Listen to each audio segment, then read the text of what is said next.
Assalamualaikum warahmatullahi wabarakatuh. Halo semuanya, kami dari kelompok 4 akan melakukan wawancara tentang penyebaran agama Islam di Kalimantan Barat, khususnya di Pontianak. Saat ini kami sedang berada di Keraton Kadriah untuk melakukan wawancara tentang penyebaran agama Islam di Pontianak. Perkenalkan sebelumnya Pak. Saya Naila Alfarokota Jennifer. Saya Hamid Wardah. Saya Puan Bakti. Saya Sarwa Putriani. Jadi kami ini siswa dari SMA Negeri 3. Jadi menurut Bapak untuk melakukan wawancara tentang penyebaran agama Islam di Pontianak dan sejarah keberadaan negeri ini. Sebelumnya boleh perkenalkan Bapak siapa? Saya Hamsyah Rahman. Sudah 2014 berkontribusi menjadi seorang pembicara sejarah di Istana Kadriah. Jadi untuk materi yang akan kami bawakan, yang pertama ada sejarah penyebaran agama Islam di Pontianak, yang kedua ada tentang Kesultanan Pontianak, dan yang ketiga tentang sejarah salah satu masjid di Pontianak. Pertanyaannya tentang sejarah penyebaran agama Islam di Pontianak, apa latar belakang masuknya agama Islam ke Pontianak? Lalu siapa tokoh yang pertama kali membawa dan menyebarkan agama Islam di Pontianak itu sendiri?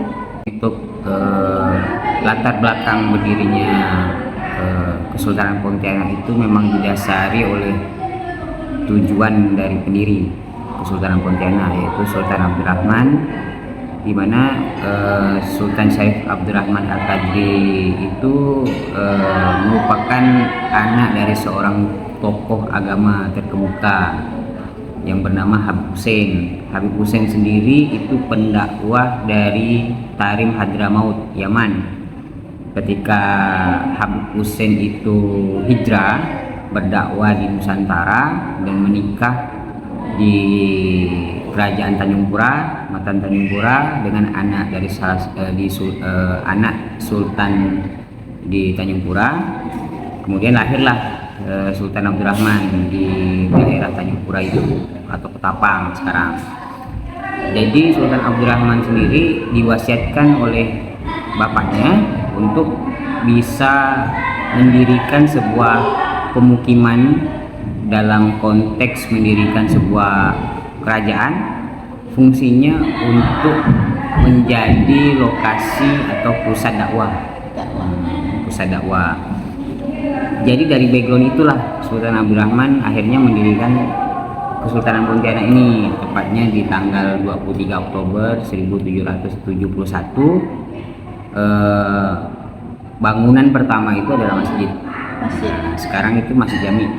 Masjid Jami itu bangunan pertama di kota Pontianak yang sudah berumur 250-an tahun.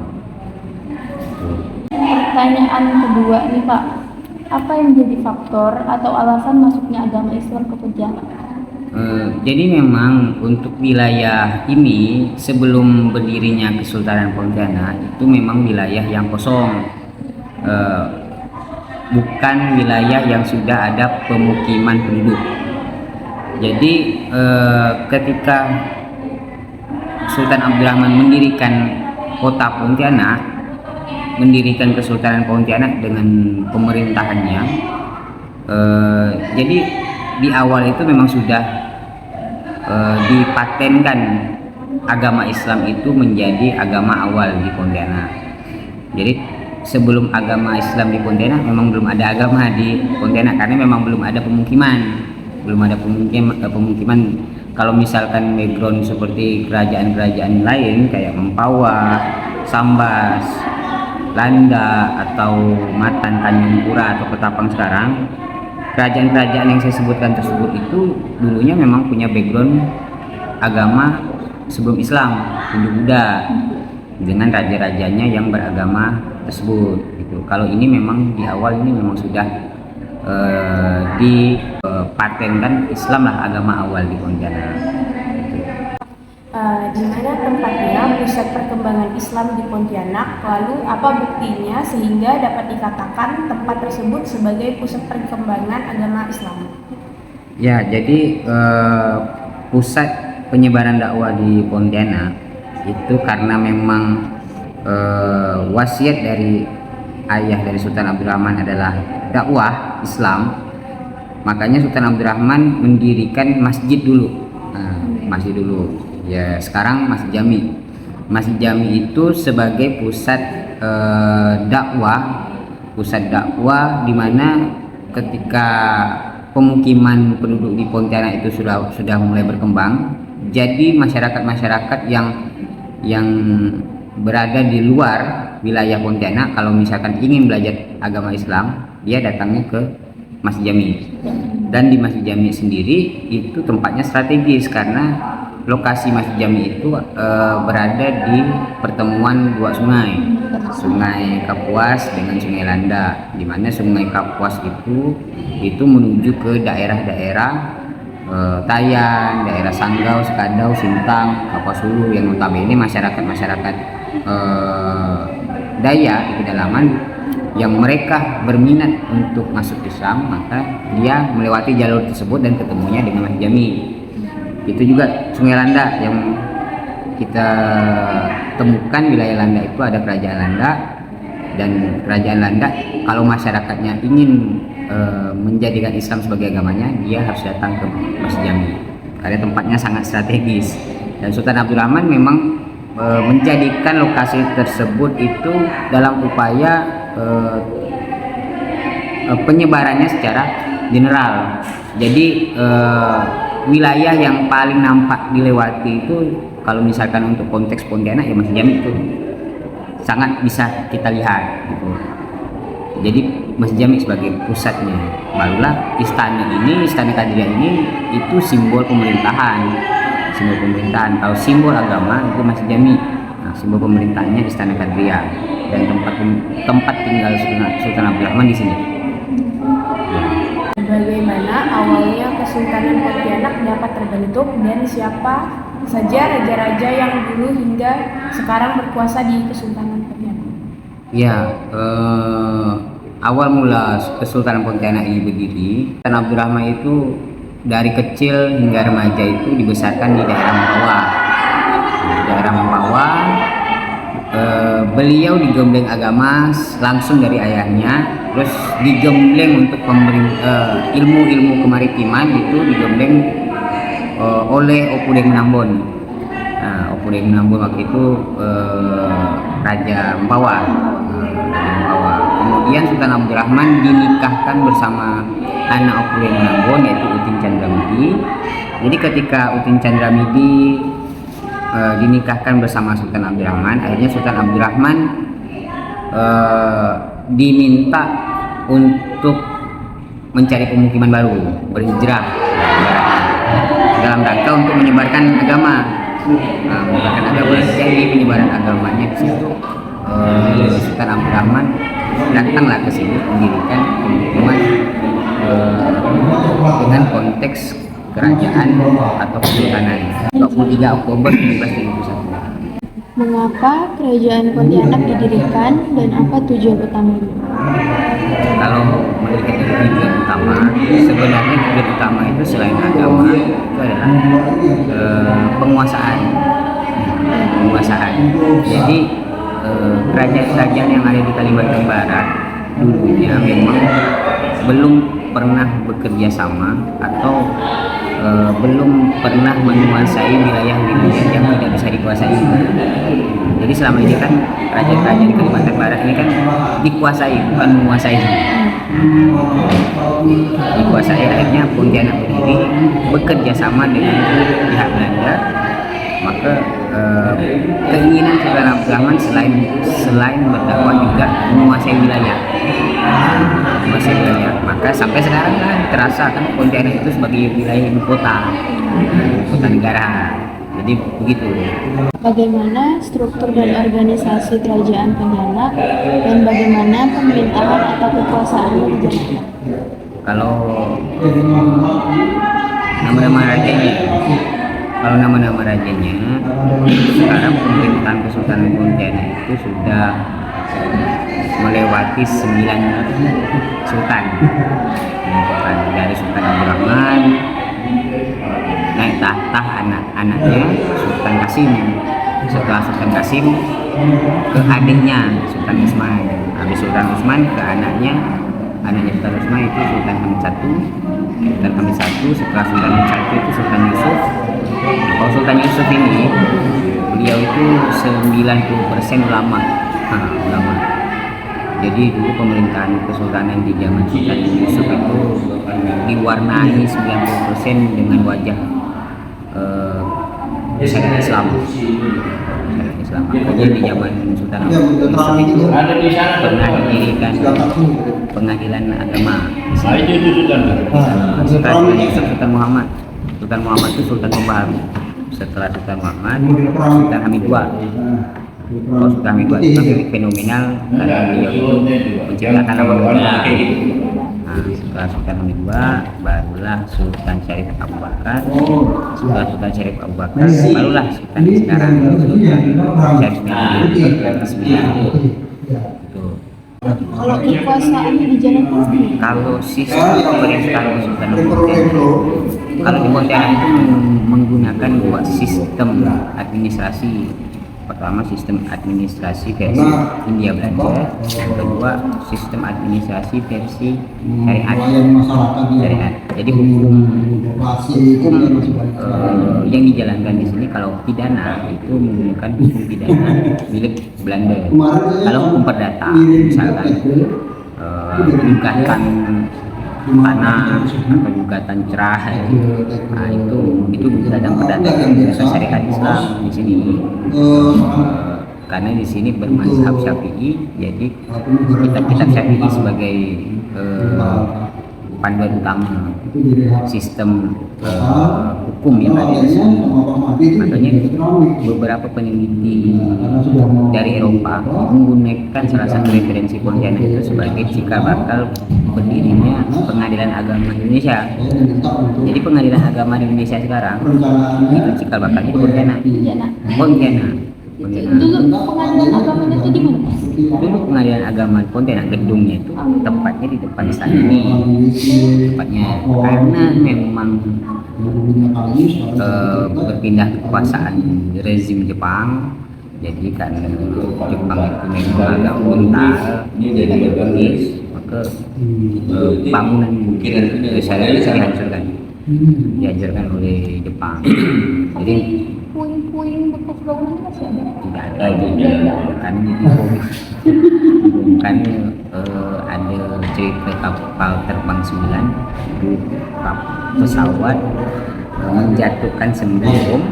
Satu bom itu jatuhnya tepat di kantor Pengadilan Agama, jadi tidak ada sisa-sisanya. Kalau surat-suratnya ada tapi tersebar luas di mana-mana. Bisakah Bapak ceritakan latar belakang berdirinya Masjid Jami? Ya kalau berdasarkan rangkuman itu kan dirangkum bahwa Masjid Jami itu bangunan pertama yang menjadi titik awal berdirinya Kesultanan Pontianak. Karena permintaannya tadi dakwah.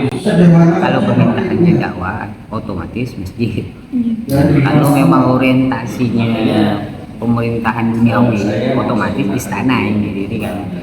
Jadi ketika Sultan Abdul Rahman itu mengalahkan yang tanda kutip kuntilanak itu, saya bilang tanda kutip, artinya bukan kuntilanak. Ketika Sultan Abdul Rahman mengalahkan mereka, salah satu proyektil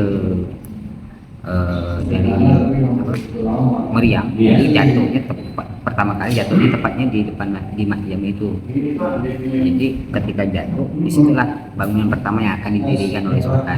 Jadi Sultan berpikir bahwa ketika ayahnya meminta untuk tempat dakwah, oke, masjid yang didirikan. Kalau mintanya istana pasti didirikan di situ. Karena dulu Sultan Abdul Rahman mendirikan masjid, rumahnya di sampingnya, rumah Sultan Abdul Rahman. Sebenarnya bukan di sini awalnya, beberapa kali renovasi, pemindahan tempat. Terakhirnya di sini istana ini nih renovasi kesekian. Dulu Sultan Abdul Rahman itu pengen mendirikan konteks Islam itu kan, Nabi itu kan punya mendirikan Masjid Nabawi itu kan kemudian mendirikan rumahnya kan di samping. Nah gitu guys, Sultan Abdurrahman mendirikan masjid di sampingnya rumah gitu. Sultan Abdurrahman tuh sederhana orangnya, sederhana.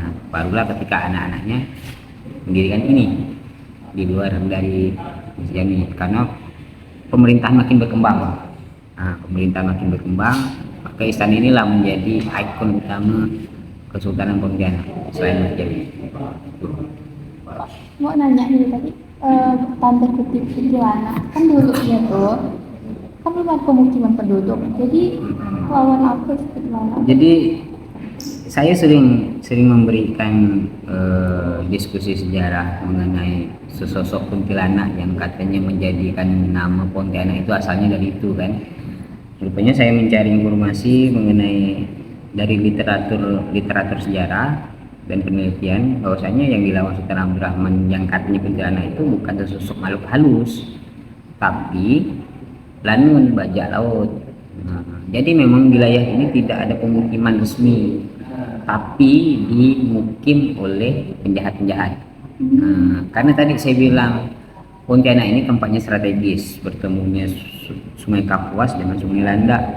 Kalau Sungai Landak itu komoditi utamanya tuh emas, intan, berlian. Nah, kalau di daerah yang Sungai Kapuas ini juga komoditinya banyak. Maka ketika ketemu dengan ini, banyak penjahat yang bermukim di sini.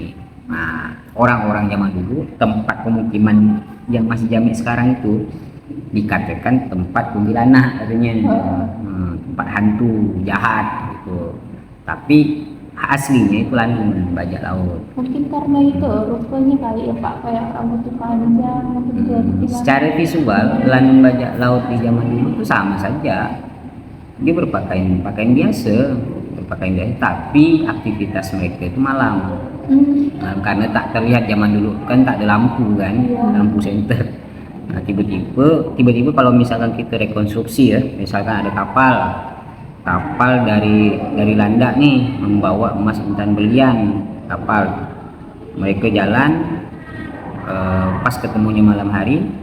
Nah, bajak laut ini diam-diam mengikuti sampailah dibajak dan orang-orang yang ada di dalam kapal itu dihabisi dan emas, intan, berliannya dicuri. Dan kapalnya itu tiba-tiba kosong. Nah, makanya agak seram. Pas ada orang belum pernah masuk ke Sungai Kapuas zaman dulu itu kan ngeliat kapal kosong, kan ngeri juga kan? Ngeri. Nah, makanya aura di Pontianak sebelum Sultan Abdurrahman dirikan Pontianak itu memang auranya seram. Auranya seram. Wajar kalau dikatakan Pontianak itu Pak, hantu gitu. Tapi nama Pontianak itu diambil dari nama Pulau Pontianak. Pulau Pontianak itulah Masjid Jami. Masjid Jami itu kan pulau. Nah, mari dulu kan di atas sungai. Masjid Jami itu kalau kita lihat, kalau misal kita melihat dari atas peta atau kita berjalan kaki, kita kan pasti melewati jembatan. Nah, jembatan itu kan fungsinya kan mempertemukan antara daratan A dengan daratan B kan. Nah, gitu. Makanya Masjid Jami itu pulau tersendiri yang bernama Pontianak. Nah, gitu. Maka ketika Sultan Abdurrahman mendirikan Masjid Jami dan tak mau repot menyebutkan kota ini kota Pontianak. Sultan Abdurrahman simple, macam istrinya aja, Utin Chandramidi, ikut suaminya kan sebelum ke Pontianak ini ketemu dengan Sungai Peniti Segedong. Kenapa dikatakan Sungai Peniti? Karena dulu penitinya Utin Chandramidi jatuh di sungai itu, disebutlah Peniti, Sungai Peniti. Gitu, lebih simpel Sultan Abdurrahman. Kalau misalkan tembakan meriam Sultan Abdurrahman itu dijatuhkan di wilayah Jeruju, maka kota Jeruju. Gitu. Nah, gitu lah. Maka ketika meriam jatuh di Pulau Pontianak, maka namanya nama Pontianak. Itu simpelnya begitu. Bertahun-tahun orang penelitian rupanya hasilnya begitu. Iya, soalnya banyak kan kita buat untuk pendirian ini, jadi Tidak apa-apa kalau misalnya diambil dari nama istilah Pontianak, didengar oleh orang-orang luar dan merasa penasaran datang sini, malah itu meningkatkan pendapatan lebih untuk Pemkot kan, untuk komersil wisata, oke lah, nggak apa-apa. Nggak apa-apa. Tapi aslinya warga Pontianak juga harus paham bahwa nama Pontianak itu diambil dari nama pulau itu, Pulau Pontianak. Oh. Kalau tentang pelabuhan Senghi itu gimana? Kalau Senghi itu didirikan dulu itu kayak pelabuhan Wikora itu kan milik negara. Kalau pelabuhan Senghi itu pelabuhan yang dimiliki oleh swasta. Kalau di zaman dulu itu partikelir. Partikelir itu pengusaha-pengusaha, saudagar-saudagar. Jadi dulu orang-orang kaya itu bisa mendirikan pelabuhan atau mendirikan tempat karena dia duit gitu. Kalau sekarang sih sama juga. Kayak WHW itu kan punya pelabuhan sendiri kan, karena dia swasta dan punya uang. Itu zaman dulu pun sama. Kalau kita punya duit, nah, saudagar kaya pengen mengkondisikan perekonomiannya secara cepat, dia mendirikan lah dermaga sendiri, pelabuhan sendiri. Senghi dulu sih ada juga banyak di sini dulu pelabuhan yang didirikan sama saudagar kayu. Tapi resminya di Wikora tuh milik negara. Sekarang ada pindah kan di mana itu? Mempawah tuh Kijing, yang pelabuhan internasional. Sebenarnya ada satu pertanyaan lagi Pak. Saya nengok di internet juga tuh banyak yang bertanya tentang ini. Itu tuh sekarang kan kalau untuk pemerintahannya Pontianak itu dari diperintahi sama gubernur dan wali kota. Terus jadi kesultanan ini bisa berdiri itu karena apa? Kontribusi ya. Jadi gini, pemerintahan kesultanan ini kan sudah berdiri ratusan tahun. Dan karena saya bilang kontribusi, jadi tidak bisa dihilangkan begitu saja. Dan sistem pemerintahan sekarang walaupun sudah beralih kekuasaan, tapi Kesultanan Pontianak tetap harus karena mewakili simbol budaya. Kalau misal kita tidak punya simbol budaya, maka Pontianak ini bakal seperti kayak Amerika. Amerika ini budaya kayak gimana sih? Bingung kan? Bingung. Nah, maka budaya orang Timur ini harus punya simbol. Orang Timur kita nih mbak itu Asia, terutama Asia ini kan sangat identik dengan budaya. Kalau misal Kesultanan ini dihilangkan, maka kita tak punya budaya. Misalkan kalau bilang asalnya dari mana? Dari sini.